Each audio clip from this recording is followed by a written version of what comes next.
Para analizar la oxigenación en la gasometría arterial, nosotros debemos saber la presión barométrica, que ya hemos conocido que depende de la altura a la cual estamos nosotros. En Cochabamba es 565, y debemos saber la concentración de oxígeno. El 21% cuando es aire ambiente. Obviamente eso cambia cuando el paciente recibe oxigenoterapia. Y esto es lo que a veces hace difícil la interpretación de una gasometría. Porque con estos dos datos, la presión barométrica y la fracción inspirada de oxígeno, yo tengo que ser capaz de calcular la presión inspirada de oxígeno, calcular la presión alveolar de oxígeno y en base a esos dos datos interpretar estos valores que les he dado, los valores normales. Interpretar la PO2 y la saturación. Pero más que interpretar los valores que trae el papel de la gasometría, un PO2 y una saturación, debo averiguar los índices de oxigenación. Los índices de oxigenación me van a indicar cuán adecuado es el proceso de intercambio gaseoso a nivel pulmonar.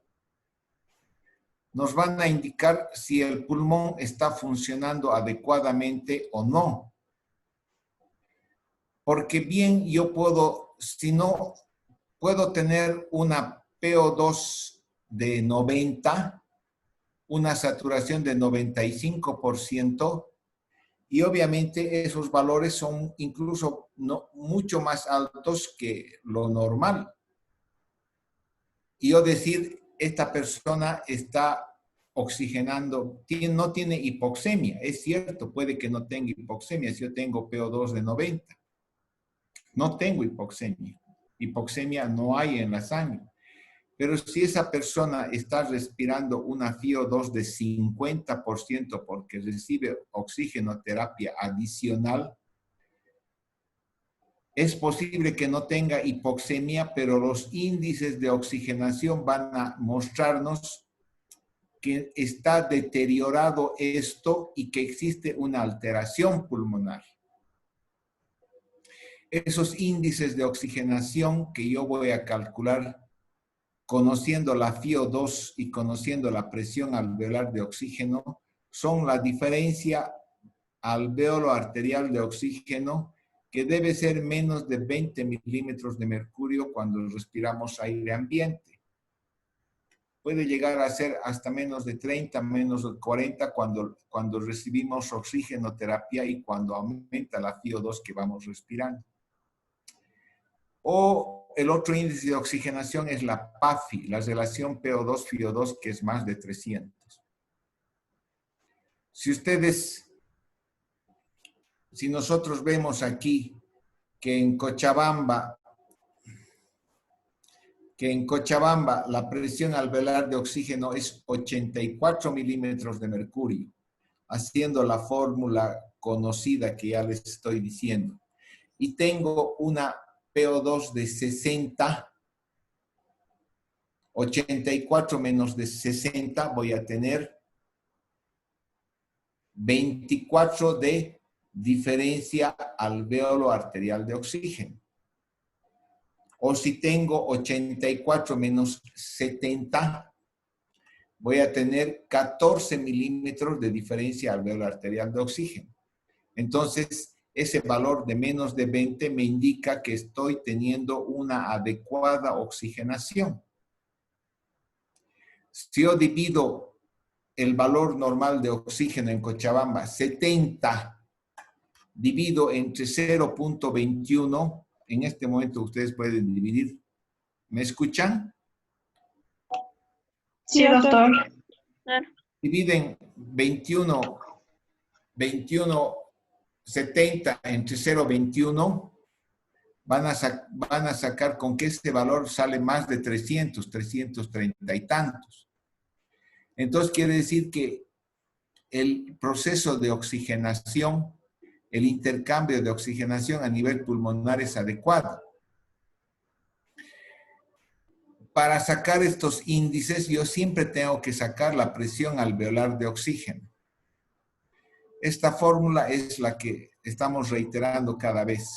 Una fórmula más rápida de sacar la presión alveolar de oxígeno es multiplicar la FiO2 por 4.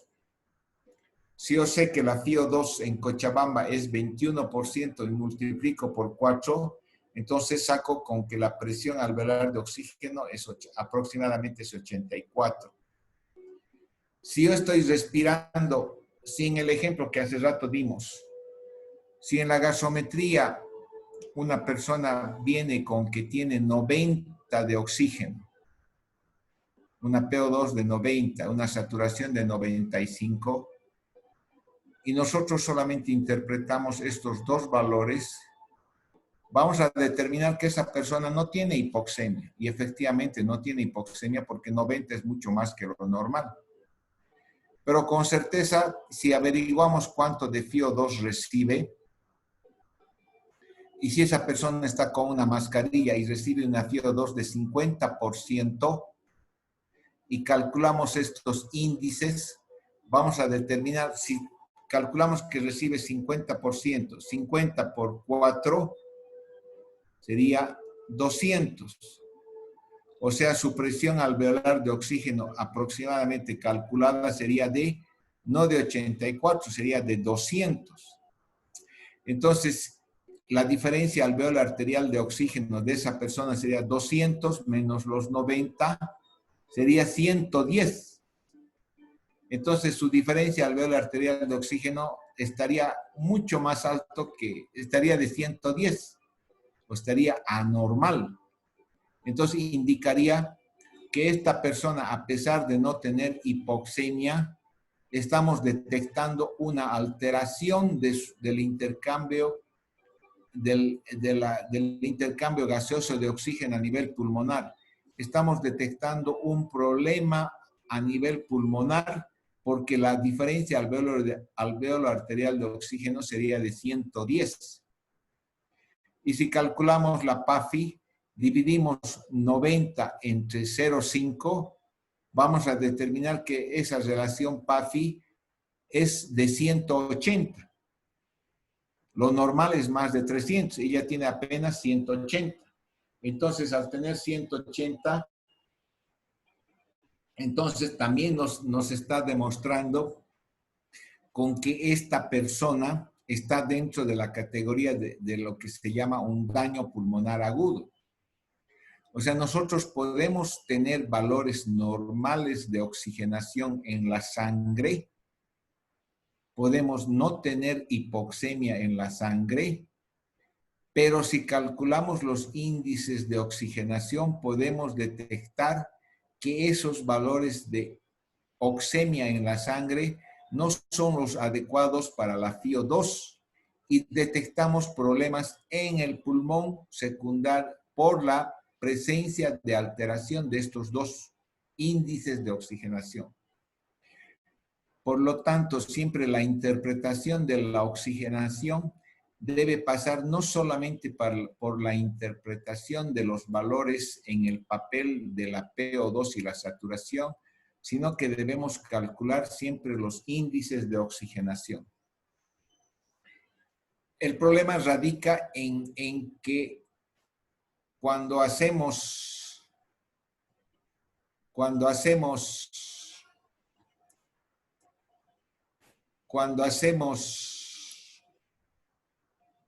oxigenación de los pacientes hospitalizados, pueden estar recibiendo oxígeno. Al recibir oxígeno en los pacientes hospitalizados, aumenta la FiO2. O sea, ya no están respirando el aire ambiente, sino están respirando un aire enriquecido con oxígeno. Y eso aumenta la FiO2. Al aumentar la FiO2 y manteniéndose la misma presión barométrica, va a aumentar la presión inspirada de oxígeno. Al aumentar la presión inspirada de oxígeno, va a aumentar la presión alveolar de oxígeno.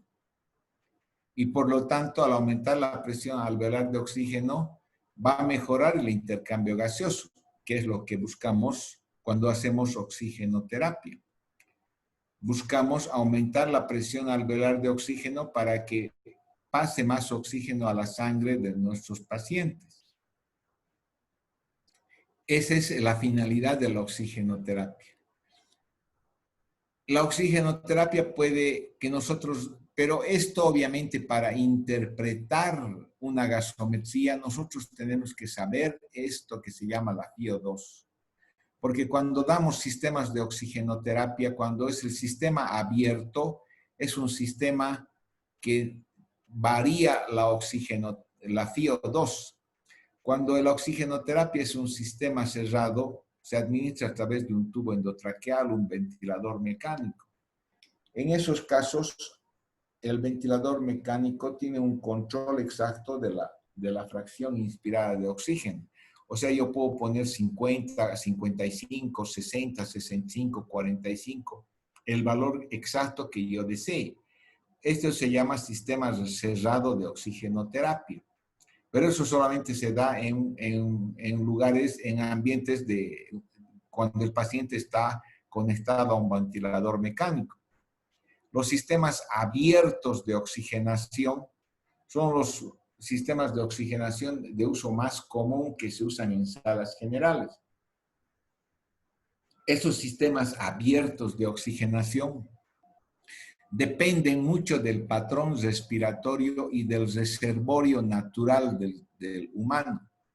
El patrón ventilatorio significa si una persona respira a una frecuencia de 14, va a tener tiempos inspiratorios, expiratorios, va a tener pausas más largas que van a permitir que se llene el reservorio natural, que es el espacio muerto anatómico normal, que significa la nariz, la faringe, la hipofaringe, la tráquea. El reservorio natural del ser humano es el espacio muerto. Es el lugar que debe llenarse de oxígeno puro para que cuando venga el siguiente ciclo respiratorio, el paciente respire y meta esa cantidad de oxígeno puro. Ese reservorio natural que se llama espacio muerto tiene un valor tiene una capacidad de 150 centímetros cúbicos. Para que se pueda llenar esos 150 centímetros cúbicos de lo que significa el espacio de la nariz, la faringe, la hipofaringe, la tráquea, tiene que haber tiempos, pues tiene que haber un tiempo de pausa expiratoria para que el flujo de oxígeno pueda llenar ese reservorio. Por eso que el patrón ventilatorio es importante. Un patrón ventilatorio con una frecuencia respiratoria de menos de 25 por minuto permite tiempos suficientes como para que se llene el reservorio natural con oxígeno.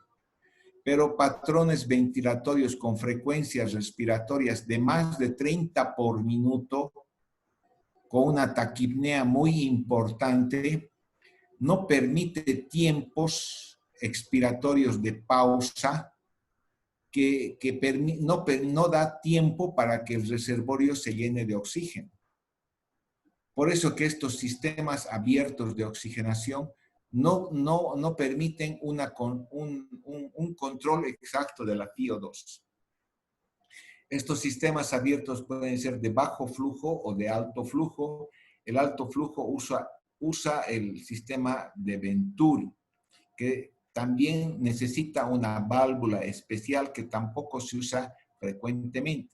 Los sistemas de bajo flujo son los que más se usan. Pueden ser las puntas nasales, la mascarilla y la mascarilla con reservorio. Las puntas nasales, como su nombre dice, terminan en la nariz y usa el reservorio natural, el espacio muerto natural anatómico que nosotros tenemos para llenarse de oxígeno y que el paciente tenga ese reservorio para respirar oxígeno puro. Para que suceda eso, tengo que dar yo un flujo entre 1 a 5 litros por minuto. El patrón ventilatorio tiene que ser una frecuencia respiratoria de menos de 25. Con frecuencias respiratorias de más de 30 por minuto, no hay tiempo expiratorio que permita que se llenen el reservorio con oxígeno. Cuando ese patrón es menos de 25 y usamos a estos flujos las puntas nasales, se ha determinado que por cada 1 litro por minuto que colocamos por puntas nasales, la FiO2 aumenta en 4%. O sea, si yo le pongo 1 litro por minuto a una persona, la FiO2 calculada de esa persona va a ser 21 más 4, 25%. Entonces yo debo usar el 25% para hacer todos los cálculos, todos estos cálculos que les he indicado. Si yo le pongo 5 litros por minuto, 5 por 4, 20. 20 más el 21% del aire son 40%. O sea, la FiO2 aproximada que está respirando esa persona cuando recibe un flujo de 5 litros es una FiO2 de 40%. Entonces debo usar ese valor para hacer los cálculos correspondientes. Si estas puntas nasales no son suficientes, tengo que aumentar el reservorio. Pero indudablemente no puedo pues aumentar el reservorio natural, el espacio muerto anatómico. No puedo insuflar como a Arnold Schwarzenegger en esa película que se insuflaba en Marte como un globo. No puedo insuflar a un ser humano y hacer que su nariz como un globo se insufle. Eso no se puede hacer. El reservorio natural, el espacio muerto, tiene esa capacidad de 150 y ahí se acabó. Entonces, por eso es que aumentamos el reservorio usando un reservorio artificial. Colocamos una máscara delante de la cara del paciente. Si ustedes conocen esa máscara, es un espacio artificial que se coloca delante de la boca y de la nariz del paciente. Esas máscaras son universales, se han hecho de ese tamaño porque eso permite adaptarse a esa cosa. Las máscaras que se usan en forma universal y que se fabrican de ese tamaño tienen una capacidad de reservorio de otros 150 ml. O sea, añaden otros 150 ml al reservorio natural. O sea, cuando colocamos una máscara, ese paciente llega a tener 150 ml de reservorio natural y otros 150 ml de reservorio artificial. O sea, llega a tener 300 ml de un reservorio donde puede llenarse con oxígeno puro. El oxígeno que sale de los tanques de oxígeno, de las paredes de oxígeno, de los hospitales, es un oxígeno al 100%. No es un oxígeno, no es aire ambiente, no es una mezcla de oxígeno con nitrógeno, es oxígeno al 100%, no tiene nitrógeno, no tiene CO2, no tiene nada, es oxígeno al 100%. O sea, ese oxígeno al 100% llena estos reservorios. Pero indudablemente para que esta máscara, para que en este momento cuando coloco yo una máscara, se llene este reservorio artificial y se llene este reservorio natural, en estos tiempos a veces cortos de pausa, tengo que tener un flujo alto, porque la pausa expiratoria no es pues de 1 minuto, la pausa expiratoria es de 1 segundo, 1.5, a veces 0.8 segundos. Entonces, en esa fracción de segundo de pausa expiratoria, tiene que llenarse estos reservorios natural y artificial de oxígeno puro al 100%. Por eso que el flujo cuando uso una máscara tiene que ser entre 5 a 10 litros por minuto. Porque si le pongo 1 litro por minuto, 1 litro por minuto no es un flujo suficiente como para llenar los reservorios. Ni natural es posible, pero el artificial es posible, pero el natural no va a llenar. Cuando uso a estos flujos de 5 a 10 litros por minuto usando una mascarilla, la FiO2 que respira ese paciente está alrededor de 50 a 60%. Entonces, cuando yo saco una gasometría a esta persona y está con una mascarilla, debo decir, está recibiendo una FiO2 entre 50 y 60%. ¿Me escuchan? Hola. Sí, doctor. Sí, doc. ¿No están durmiendo? No. Si necesito más oxígeno, tengo que aumentar el reservorio. Entonces, hay mascarillas que tienen una bolsa adicional. Mascarillas con un reservorio y válvulas unidireccionales. Este reservorio tiene una capacidad de 2 litros. Entonces, al tener una válvula unidireccional, el paciente respira de la mascarilla y de este reservorio, pero el flujo tiene que ser mucho más alto y este paciente está respirando alrededor del 90%. Entonces, si ustedes conocen este sistema de oxigenación, van a poder saber qué FiO2 está recibiendo el paciente y al conocer la FiO2 que recibe el paciente, van a poder hacer los cálculos de la presión alveolar de oxígeno, calcular los índices de oxigenación, la diferencia alveolar arterial de oxígeno, la PAF, para poder determinar si estos valores de oxigenación que nos informa el papel son adecuados para la FiO2 que estamos administrando. Eso es la oxigenación. El equilibrio ácido-base. Todos se asustan cuando empiezan a querer interpretar el equilibrio ácido-base. El equilibrio ácido-base no es ciencia ficción. El equilibrio ácido-base solamente es comprender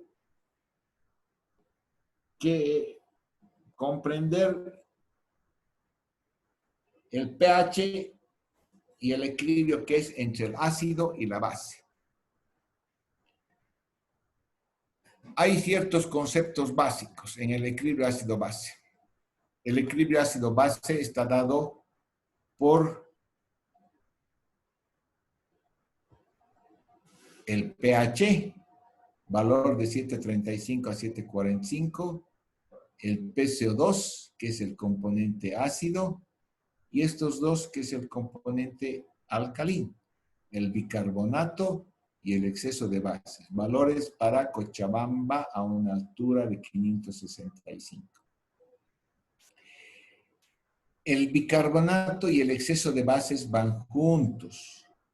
El exceso de bases es un concepto bioquímico, fisiológico, que es nada más ni nada menos que la cantidad de base que tengo que añadir o retirar a un sistema donde el PCO2 es de 40 para mantener un pH de 740. Es un concepto nada más.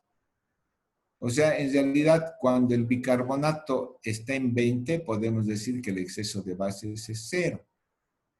Cuando el bicarbonato aumenta, el exceso de bases va a ser positivo. Cuando el bicarbonato disminuye, el exceso de bases va a ser negativo. Entonces, en el equilibrio ácido-base, siempre el valor del pH indica si hay acidemia o alcalenia, si hay acidosis o alcalosis. El valor de pH indica qué es lo que tiene el paciente. Una vez que yo sé dónde está el pH, yo debo interpretar los dos sistemas, ácido y alcalino. El CO2 es el ácido del cuerpo. El CO2 es el ácido del cuerpo porque el CO2 se combina con agua por la anhidrasa carbónica, genera forma ácido carbónico y el ácido carbónico se desdobla en bicarbonato e iones hidrógeno. El bicarbonato rápidamente se neutraliza y forma la sal que se llama bicarbonato de sodio y queda iones hidrógeno, que es el componente ácido. Por lo tanto, el CO2 es el componente ácido del cuerpo. Toda vez que se eleva el CO2 más de los valores normales, se supone que al haber más CO2 va a haber mayor generación de iones hidrógeno y va a haber acidosis. Toda vez que disminuye el CO2 menos del valor normal, va a haber menos generación de iones hidrógeno y va a haber alcalosis. Ese es un concepto básico. No puede haber elevación del CO2 y decir yo, esta es una alcalosis respiratoria con un CO2 más de 30. No puede haber. Estos conceptos tienen que estar bien comprendidos. Ahora esta es la parte ácida respiratoria. La parte es la parte ácida respiratoria. Esta es la parte metabólica, manejada por el riñón, por la secreción tubular. Toda vez que aumente el bicarbonato más de 20 o el exceso de bases es más de 2, va a haber alcalosis. Toda vez que disminuye el bicarbonato menos de 20 o el exceso de bases es mayor a menos 2, va a haber acidosis. No puedo yo decir bicarbonato de 30, yo decir es acidosis. No hay. Toda vez que hay más de bicarbonato, y si esa es la causa del cambio del pH, siempre va a ser alcalosis. Entonces, yo busco acá el proceso o el cambio patológico inicial del cambio en el desequilibrio ácido-base. Porque si yo estoy en un equilibrio, voy a estar en los valores normales. Cuando tengo desequilibrio, va a haber alteración de esto. El problema radica en que el cuerpo no puede vivir en desequilibrio ácido-base. El desequilibrio ácido-base es poco tolerado porque altera el transporte de membrana, altera la bomba de sodio-potasio, altera las funciones enzimáticas. Entonces no podemos nosotros vivir con un pH de 6,9 o un pH de 7,8 eternamente. Y obviamente cuando entramos en esos extremos de pH, nuestro cuerpo está tan perfectamente hecho por la naturaleza, por Dios, que genera un proceso de compensación a esa alteración inicial. Y ese proceso de compensación trata de retornar el pH lo más cercano a la normalidad para que podamos sobrevivir a esta alteración producida por una enfermedad. ¿Siguen ahí? Sí, doctor. Sí, no. ¿Cuántos hay? ¿Cuántos 66. comensales hay?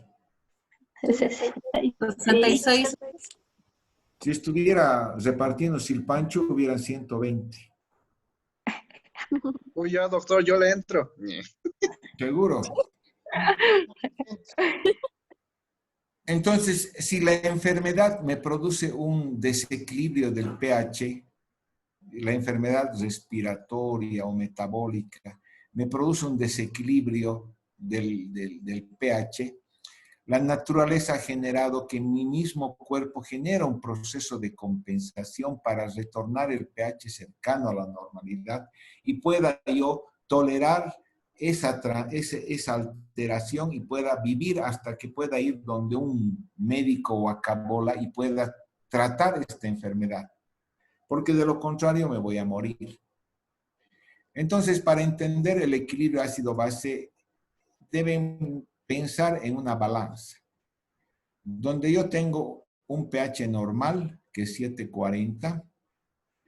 Todo lo que está por debajo de 740 es acidosis. Todo lo que está más de 740 es alcalosis. No puedo yo tener un pH de 7.50 y decir, uy, es acidosis. No hay eso. Todo lo que está por debajo de 7.35 es acidosis, aunque sea leve, sigue siendo acidosis. 7.40 es el punto intermedio. Llego a ese punto por un equilibrio de una balanza de dos sistemas. El sistema respiratorio, que es el sistema ácido, que controla el ácido del cuerpo con un valor de 30, promedio de 30, PCO2 de 30, y el sistema metabólico, que está manejado por la secreción tubular, los riñones, que está determinado por la concentración de bicarbonato de 20 y un exceso de bases de 0. Estos son los valores promedios normales. La presencia de estas dos pesas en estos valores normales equilibra la balanza y yo tengo un pH normal. Hay que recordar que este sistema respiratorio, esta concentración del ácido, que es el PCO2, puede cambiar rápidamente. Yo en este momento puedo empezar a hiperventilar. ¿Quién está poniendo su música ahora? Puedo yo empezar a hiperventilar y rápidamente puedo yo disminuir este PCO2 de 30 a 10 y desequilibrar la balanza. Pero yo no, esto puedo yo manejar y cambiar rápidamente en minutos. Pero yo no puedo modificar la parte metabólica.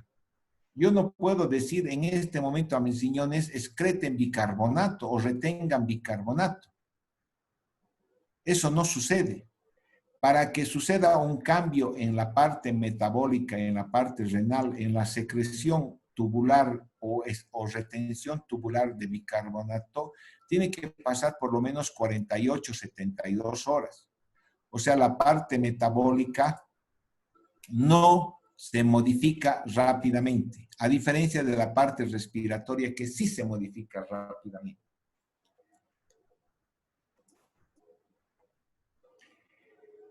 Entonces yo tengo un pH de 7.40. Todo lo que está menos de 7.40 se llama acidosis. Y puede ser solamente de dos causas, o es respiratoria o es metabólica. Si digo respiratoria, entonces debo tener un PCO2 más de 30. Si digo es acidosis metabólica, debo tener un bicarbonato menos de 20 y un exceso de bases de menos 2, mayor a menos 2. Si tengo acidosis respiratoria, siempre la compensación va a ser por lo contrario a esto. Si hay acidosis, la compensación va a ser porque se va a generar una alcalosis. Y si es respiratoria, va a ser la compensación con la parte metabólica.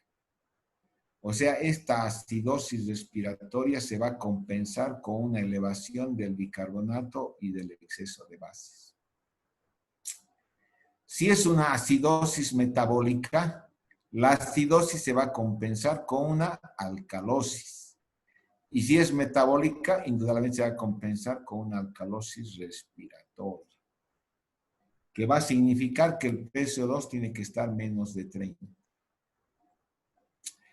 Si el pH es más de 7.40, siempre va a ser alcalosis, no hay otra. Que también puede ser respiratoria o metabólica inicialmente. Estas son las patologías iniciales. Los cambios iniciales. Si es una alcalosis respiratoria, siempre el PCO2 va a estar menos de 30. Si es una alcalosis, se va a compensar con una acidosis. Y si es respiratoria, con una acidosis metabólica. Entonces, este PCO2 menos de 30 se va a compensar con un bicarbonato menos de 20. Si es alcalosis metabólica, implica que el bicarbonato tiene que estar más de 20. Y la compensación de una alcalosis va a ser con acidosis. Y si es metabólica, tiene que ser con una alcalosis respiratoria o una acidosis respiratoria. La alcalosis metabólica se va a compensar siempre con lo contrario. Alcalosis con acidosis. Si es metabólica, con respiratoria. Esto van a comprender mejor aquí. Aquí yo tengo un pH de 720. Es acidosis. En este momento la balanza se ha inclinado.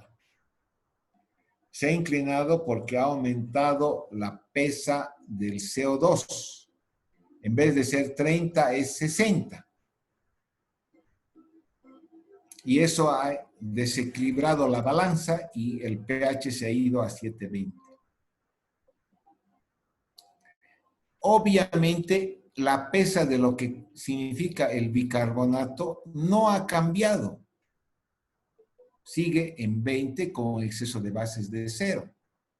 Entonces, quiere decir que esto es una acidosis respiratoria aguda. Se ha producido una depresión respiratoria porque al paciente le han dado un diazepam, le han dado una anestesia, le han hecho dormir, ha dejado de respirar y en 3-5 minutos su CO2 se ha subido a 60, pero su riñón en 3-5 minutos no tiene tiempo de compensar. Por lo tanto, el exceso de bases sigue 0. Y se produce una acidosis respiratoria aguda, que se caracteriza por un cambio, una elevación del CO2, un cambio del pH y un exceso de bases y un bicarbonato que se mantienen en valores normales. Esto obviamente, si se mantiene por varios días, va a empezar a compensarse. ¿Y cómo se va a compensar? Con un aumento en el bicarbonato. La acidosis respiratoria se va a compensar con una alcalosis metabólica. La acidosis respiratoria se va a compensar con una alcalosis metabólica. Y alcalosis metabólica implica que el bicarbonato tiene que aumentar. El exceso de bases tiene que hacerse positivo. ¿En qué cantidad tiene que aumentar? ¿En qué cantidad tiene que aumentar el exceso de bases? ¿En qué cantidad tiene que aumentar el bicarbonato? En la cantidad que ha cambiado el CO2 multiplicado por 0,4. ¿Qué cantidad ha cambiado el CO2? De lo normal, de 30, que es normal en Cochabamba, ha subido a 30. O sea, ha cambiado en 30 puntos. 30 por 0,4 es 12. O sea, este bicarbonato debe subir 12 puntos para compensar. Aquí está subiendo parcialmente y el pH está normalizándose. Puede que llegue un momento en que llegue a 32, el exceso de bases ha subido a más 12 y obviamente la balanza se ha equilibrado y el pH se ha normalizado. Entonces se llama acidosis respiratoria compensada crónica, porque se ha generado una alcalosis metabólica que ha aumentado esta pesa y ha equilibrado la balanza. Por el contrario, aquí yo tengo una alcalosis. Alcalosis por desequilibrio de la balanza, porque esta pesa se ha hecho chiquita. Se ha hecho chiquita porque el CO2 ha disminuido. Esto no ha cambiado, esto sigue en los valores normales. El bicarbonato sigue en los valores normales, pero esto ha disminuido. Esto se ha producido una hiperventilación. De repente, ustedes me ven en persona y lo primero que hacen es, se nos va a matar. Lo primero que hacen es hiperventilar y disminuyen su CO2. ¿Me escuchan? Sí, doctor. Sí, doctor. Entonces hiperventilan y disminuyen su CO2. Al disminuir su CO2 se va a producir una alcalosis respiratoria. Y es aguda porque no ha cambiado el exceso de bases, no ha cambiado el bicarbonato. Eso va a tener que cambiar generando una acidosis metabólica.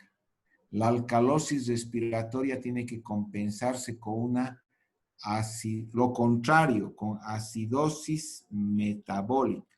Acidosis metabólica significa que el bicarbonato tiene que empezar a disminuir. Esta pesa tiene que disminuir.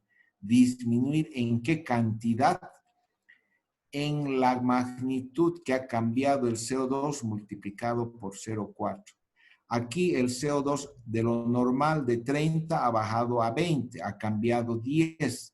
10 por 0,4 es 4. Entonces, el bicarbonato de 20 tiene que bajar 4 puntos. De 20 tiene que... Obviamente, este proceso de disminución del bicarbonato está llevando el pH, inicialmente era 760, está llevando el pH, aquí el pH estaba extremo, 760, porque aquí no estaba cambiando el bicarbonato, es completamente agudo. Aquí ya está disminuyendo el bicarbonato, se está generando una acidosis metabólica, por eso el pH ya está acercándose a lo normal. Y se normaliza el momento en que el bicarbonato llega a 16 con un exceso de bases de -4. Si se mantiene la alcalosis respiratoria con un PCO2 de 20, entonces el bicarbonato va a ser de 10. ¿Sí? El bicarbonato compensatorio va a llegar a 16 y el pH va a ser normal. Y esto se va a llamar alcalosis respiratoria compensada crónica. Porque ya ha habido tiempo para que el riñón excrete bicarbonato. En este momento ha pasado más de 5 días y el riñón ha excretado bicarbonato y ha disminuido el bicarbonato. Aquí, ¿qué ha pasado? Nuevamente estamos en acidosis, pero en este caso el desequilibrio de la balanza es porque ha disminuido el bicarbonato. El PCO2 lo tengo aquí, el bicarbonato disminuye. Al disminuir el bicarbonato esto se llama acidosis. Como ha disminuido el bicarbonato se llama metabólica. La acidosis metabólica es un estímulo fuerte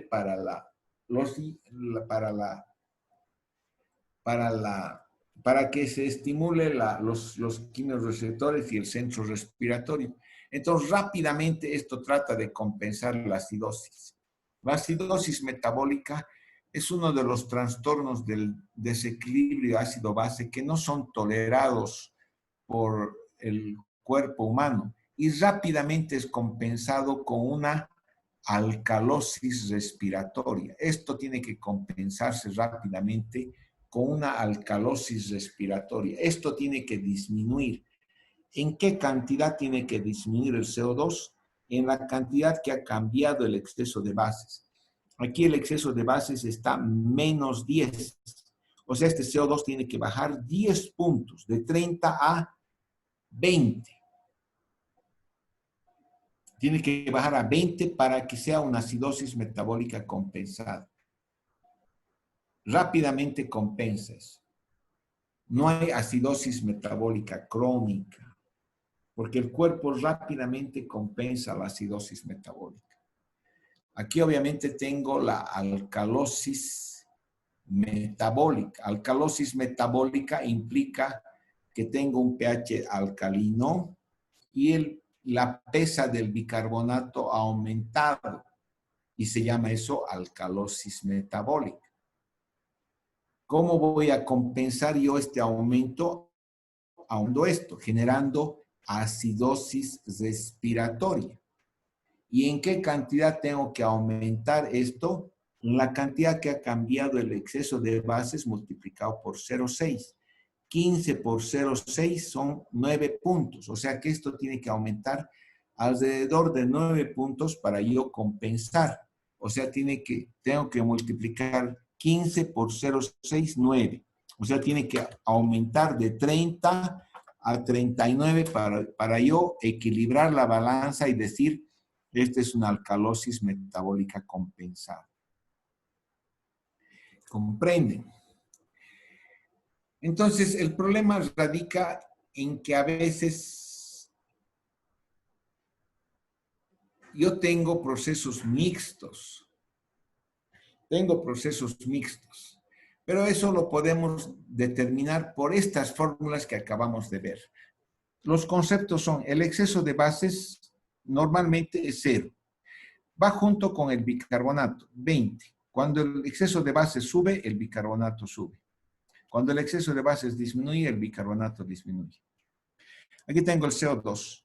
En condiciones normales vivo y aquí, con un exceso de bases de 0, con bicarbonato de 20 y con un CO2 de 30. Estoy aquí, en este punto.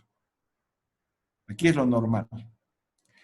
Cuando yo aumento mi CO2 y me vengo a este punto, en vez de estar aquí, esta carita está aquí. Eso se llama acidosis respiratoria. Y como no ha cambiado el bicarbonato y el exceso de base sigue siendo 0, se llama acidosis respiratoria aguda. Si yo, por el contrario, hiperventilo y estoy aquí, en vez de esta carita estar aquí, está aquí, se llama alcalosis respiratoria. Y como no ha cambiado el bicarbonato y el exceso de base sigue 0, se llama alcalosis respiratoria aguda.